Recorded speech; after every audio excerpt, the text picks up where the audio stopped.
Welcome back to your own channel. तो आज हम इस वीडियो के अंदर अदानी विल्मर स्टॉक की बात करने वाले हैं। देखिए इनके ब्रांड की बात करते हैं फॉर्चून, तो सब लोग इनके ब्रांड के बारे में जानते हैं। तो देखिए हम इनके प्रोडक्ट के बारे में पूरी यहाँ पे हमें जानकारी है कि हमारे किचन के अंदर इनके प्रोडक्ट भी हम यूज़ करते हैं।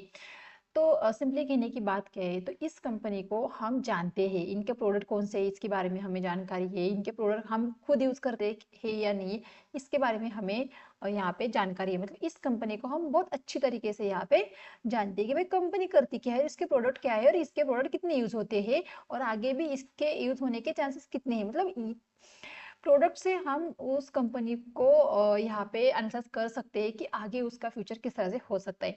जैसे कि बहुत बार एक चीज़ कही जाती है कि उन्हीं स्टॉक के अंदर इन्वेस्ट कीजिए जिन स्टॉक के बारे में आपको जानकारी हो या उस कंपनी के बारे में जानकारी हो, वो करती कंपनी क्या है, उसी कंपनी के अंदर इन्वेस्ट करना चाहिए। तो देखिए इस कंपनी के प्रोडक्ट की, तो फॉर्चून के प्रोडक्ट के बारे में सबको पता है। तो हम आज इस वीडियो के अंदर अदानी विल्मर स्टॉक का एनालिसिस करने वाले हैं, फंडामेंटल टेक्निकल भी देखने वाले, स्टॉक को इन्वेस्टमेंट के पर्पज से स्टॉक को लेना है या ट्रेडिंग के लिए लेना है, इन चीज़ों को भी हम इस वीडियो के अंदर डिस्कस करने वाले हैं। देखिए स्टॉक बहुत अच्छा परफॉर्म करता हुआ नजर आ रहा है, तो इसीलिए हमने इस स्टॉक को पिक किया है। तो इस स्टॉक के बारे में पूरी जानकारी आपको इस वीडियो के अंदर मिलने वाली है, तो वीडियो को पूरा देखिए, बिल्कुल भी स्किप मत कीजिए। अगर स्किप करोगे तो आपको पूरी इन्फॉर्मेशन नहीं मिलेगी और इनकम्प्लीट इन्फॉर्मेशन से आप गलत डिसीजन वहां पे करेंगे। तो इसीलिए वीडियो को पूरा जरूर देखिए। तो आइए स्टॉक के फंडामेंटल के ऊपर एक बार नजर डाल लेते हैं। तो स्टॉक प्रेजेंटली यहाँ पे 390 के आसपास ट्रेड करता हुआ नजर आ रहा है यहाँ पे। और स्टॉक की अगर हम 1 ईयर की बात करते हैं तो 1 ईयर के अंदर स्टॉक ने यहाँ पे कोई भी रिटर्न, मतलब माइनस रिटर्न स्टॉक के अंदर दिख रहे हैं। मतलब 1 ईयर से स्टॉक बस एक ही रेंज के अंदर ट्रैवल करता हुआ नजर आ रहा है। अगर स्टॉक के 5 ईयर की रिटर्न की बात करें तो 5 ईयर के अंदर स्टॉक ने 44% के रिटर्न दिखाए हैं।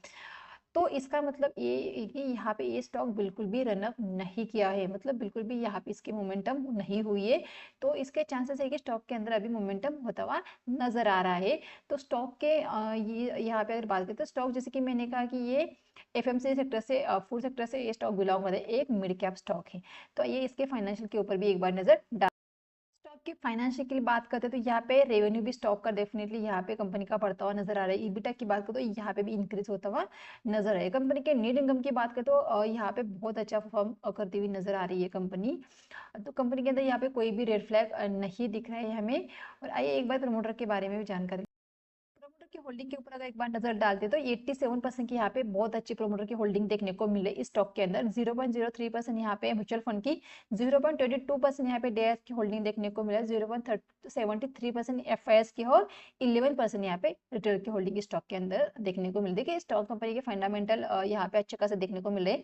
सबसे बड़ी बात की यहाँ पे प्रमोटर की अच्छी खासी होल्डिंग है, इसके साथ फाइनेंशियल भी अच्छे खासे यहाँ पे, और स्टॉक बॉटम आउट होता हुआ नजर है। आपने देखिए एक साल के अंदर, 1 ईयर के अंदर स्टॉक ने बिल्कुल भी परफॉर्म नहीं किया है और अभी स्टॉक ऊपर यहाँ पे एक अपसाइड का मोमेंटम दिखाता हुआ नजर आएगा। अगर यहाँ से स्टॉक चलना शुरू किया तो फिर ये हमें एक अच्छा खासा मोमेंटम स्टॉक में देखने को मिल सकता है। तो इस चीज को चार्ट के ऊपर समझने की कोशिश करते थे कि फंडामेंटल तो हमने देख लिए कि बहुत अच्छे फंडामेंटल है, तो इस स्टॉक को आप इन्वेस्टमेंट के तौर पे भी आप सोच सकते हैं स्टॉक के अंदर इन्वेस्ट करने के लिए, क्योंकि प्रोडक्ट के बारे में पता है, कंपनी के बारे में पूरी जानकारी। और रही बात फाइनेंशियल की, तो फाइनेंशियल भी यहाँ पे अच्छे खासे है और इसके साथ प्रमोटर की होल्डिंग भी स्टॉक के अंदर या कंपनी के अंदर अच्छी खासी यहाँ पे देखने को मिल रही है। मतलब ओवरऑल कंपनी के फंडामेंटल बहुत अच्छे हैं, तो इन्वेस्टमेंट के लिए ये एक अच्छी बेट रह सकती है। अब टेक्निकल के ऊपर आते हैं जहाँ पे हम ट्रेडिंग की बात करते हैं।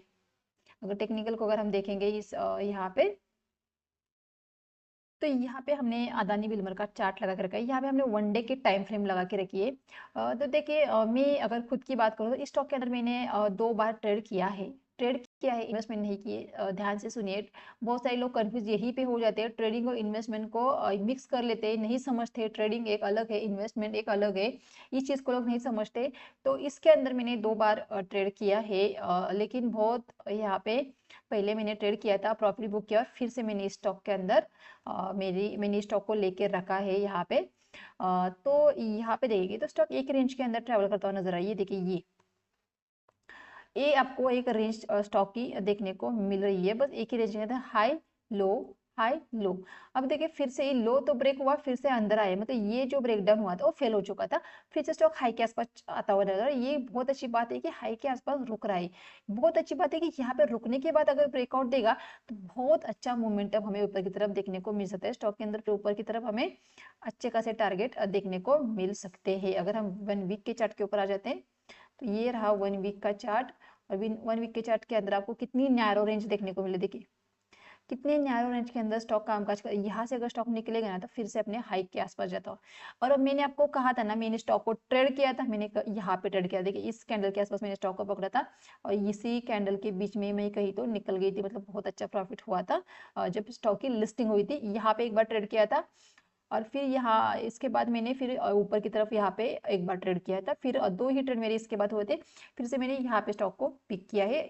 मतलब मैंने स्टॉक के अंदर पहले 2 बार ट्रेड किया है, प्रॉफिट को बुक किया है और ये तीसरी बार है मैंने स्टॉक को फिर से यहाँ पे बाय किया है। लेकिन अभी फिर से टारगेट देखिए, बहुत लंबे टारगेट के लिए मैंने स्टॉक को पिक किया है।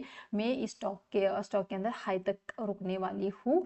यहाँ पे 800 तक के टारगेट देखने को मिल सकते हैं क्योंकि स्टॉक बहुत दिन से, मतलब 1 साल से स्टॉक बस इसी रेंज के अंदर घूमता हुआ नजर आ रहा है। बहुत अच्छी बात है, अगर रेंज के आसपास अगर यहाँ पे रुक के अगर ब्रेकआउट देता है तो बहुत अच्छा मोमेंटम हमें स्टॉक के अंदर देखने को मिल सकता है। तो देखिए अगर यहाँ पे अगर देखेंगे 1 डे के ऊपर फिर से हम आ जाते हैं तो यहाँ पे देखिए ये रेंज जैसे यहाँ दिख रही है, यहाँ पे एक बार हिट हुआ, यहाँ पे हिट हुआ और फिर से इस लेयर के आसपास स्टॉक हिट होता हुआ नजर आ रहा है। तो इस स्टॉक को आपको क्या करना है, आपको वॉच लिस्ट के अंदर लगाना है, स्टॉक को वॉच करना है। जैसे स्टॉक का ब्रेकआउट हो जाएगा 410 के ऊपर, 410 के ऊपर जैसे ही ब्रेकआउट हो जाएगा तब स्टॉक को बाय कर सकते हैं। फिर आपका यहाँ पे एसएल 375 का आपका एसएल रहेगा, ये बहुत बड़ा एसएल है, डेफिनेटली बहुत बड़ा एसएल है। लेकिन देखिए उतना ही एसएल आ रहा है, ऐसे नहीं कि कम, मतलब मैं भी 10 पॉइंट का दूं, बिल्कुल भी नहीं। देखिए एसएल एक ऐसा जगह पे, एक ऐसी जगह पे होता है जहां से मार्केट अगर और उस एसएल को हिट करते तो मार्केट का ट्रेंड रिवर्स हो जाता है। मतलब ऐसी जगह पे एसएल लगाते, ऐसा नहीं कि बस मैंने 410 के ऊपर खरीदा मेरा 400 का एसएल में लगा, लेकिन उस एसएल का कोई तो रीजन होना चाहिए भाई, यहाँ पे एसएल लगाने का कोई मतलब ही नहीं है, इतना जल्दी हिट हो जाएगा ये एसएल, जैसे थोड़ा सा आया हिट हो जाएगा। तो ये थोड़ा सा हम मार्जिन लेके 375 के एसएल के साथ ही हम यहाँ पे स्टॉक को अगर आपको बाय करना है तो 375 के एसएल से आपको बाय कर सकते हैं। और देखिए मैंने स्टॉक को पहले ही बाय करके रखा है, और जैसे ये यहाँ पे स्टॉक शुरू हुआ था तो आप अगर बाय करोगे यहाँ पे तो आपको इस ब्रेकआउट के ऊपर ही स्टॉक को बाय करना है। मैंने अर्ली बाय किया था क्योंकि मुझे यहाँ पे एक ब्रेकआउट देखने को मिल रहा था। इसके साथ मैंने अपनी रिस्क को भी मिनिमाइज करके रखना है, मुझे पता है मेरी रिस्क कितनी है, तो ये मेरा खुद का अलग एनालिसिस रहता है कि मैं अपने रिस्क को कैलकुलेट करके ही स्टॉक के अंदर एंटर कर देती हूँ। तो सिर्फ मैंने लिया है या किसी और ने लिया है, उसके क्वांटिटी इतनी ली है, उसने क्वांटिटी इतनी, बस इसको नहीं देखना है। आपको आपके खुद के एनालिसिस के बेसिस पर आपके खुद को रिस्क, आप कितनी क्वांटिटी को ले सकते हैं और उसके हिसाब से आपकी रिस्क कितनी है, क्या आप उतनी रिस्क अफोर्ड कर सकते हो क्या, तो इन सारे फैक्टर्स को आपको देखना है और तभी स्टॉक को ट्रेड करना है। बस किसी के कहने से स्टॉक को ट्रेड नहीं करना है, क्योंकि लॉस आपको खुद होने वाला है, किसी और को नहीं होने वाले। उस लॉस को आपको खुद को ही झेलना है, खुद को ही बेयर करना है। तो इसीलिए अपने रिस्क को ध्यान में रख के किसी भी स्टॉक के अंदर एंटर कीजिए। और मैं मोस्टली उन्हीं स्टॉक को आपको सर्च कर रही हूँ जिस स्टॉक के अंदर मैंने खुद भी ट्रेड किया है या मैं खुद ट्रेड कर रही हूँ। तो इस स्टॉक के मैंने लिया है, देखिए ट्रेडिंग के हिसाब से मुझे यहाँ पे एक ब्रेकआउट के ऊपर मैंने स्टॉक को लेके रखा है। देखिए अभी होता क्या है, देखिए मेरा एसएल है, मेरी रिस्क है, इसीलिए मैंने स्टॉक को लिया है। आपको स्टॉक को वॉच लिस्ट में लगाना है, आपको ब्रेकआउट के ऊपर स्टॉक को पिक करना है अगर आप स्टॉक में इंटरेस्टेड है। और इसके बारे में आप भी खुद सारी चीजें एनालिसिस कर सकते हैं, अपने ओन एनालिसिस के बेसिस पे स्टॉक को यहाँ पे आपको पिक करना है। तो गाइस वीडियो अच्छा लगा तो वीडियो को जरूर लाइक कीजिए, चैनल को सब्सक्राइब नहीं किया है तो सबसे पहले जाके चैनल को सब्सक्राइब कीजिए। क्या होता है आप चैनल को सब्सक्राइब नहीं करते, जब स्टॉक ऊपर जाता है और वे फिर से वीडियो पोस्ट कर देती हूँ फिर आप से स्टॉक मिस हो जाते हैं। तो टाइमली स्टॉक के अंदर अगर एंटर करना है तो आपको चैनल को सब्सक्राइब करना पड़ेगा, और जो बेल आइकन वहाँ पे दिख रही है ना उसको भी आपको वहाँ पे यहाँ पे ऑन करके रखना है। जैसे ही हमारी वीडियो पोस्ट होगी उसका नोटिफिकेशन आपको मिल जाएगा। तो थैंक यू गाइज।